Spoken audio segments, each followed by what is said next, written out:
Voilà, en direct dans la campagne de Saône-et-Loire, des travaux à l'ancienne avec une lieuse des années 50. Vous en saurez plus, notamment dans les prochaines publications, et en particulier à la fête de la moisson à Dompierre-les-Ormes où nous sommes, avec des engins bien curieux, comme ici.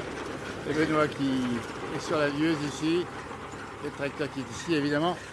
La partie chargement, il y a beaucoup d'enfants effectivement qui sont là pour assister un petit peu à la scène, et on charge ici ce qu'on appelle les vallons, c'est-à-dire ces petites ces gerbes, comme on les appelle ici. En patois on dit comment alors? Du vélo. Et ben voilà. C'est bien particulier ici à la région. On vient de terminer ici la parcelle qui est fauchée, on dit bien, c'est pour la fête de la moisson qui aura lieu le 23 juillet prochain à Dompierre-les-Ormes où nous sommes ici. Sous le soleil exactement, et puis c'est les enfants qui font le boulot aussi.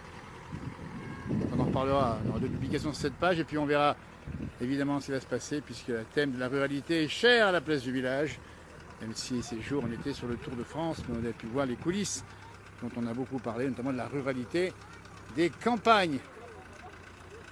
Les vallons, ici comme on les appelle, avec des tracteurs à l'ancienne, évidemment ici. Enfin, encore celui-ci n'est pas encore bien vieux, mais la lieuse, elle date déjà d'un certain temps. Voilà, moi ce beau tracteur là, pour ceux qui connaissent évidemment. Voilà, on va aller voir le chauffeur de la lieuse qui vient de terminer. Benoît en transpiration. Nous sommes en direct dans la place du village ici, on vient de voir la fin du travail dans les champs ici. Toi tu étais assis là-dessus, hein? Oui, c'est ça. Comment ça s'est passé? Oh, ça va, ça va. Ça va, t'as la bonne place ou pas? Oui, oui, oh, c'est pas mal confortable. Alors, explique-nous un peu Le ce que siège tu n'est fais. pas pneumatique, Alors, mais le c'est siège est confortable. pas pneumatique. On dit bien McCormick, une lieuse des années 50.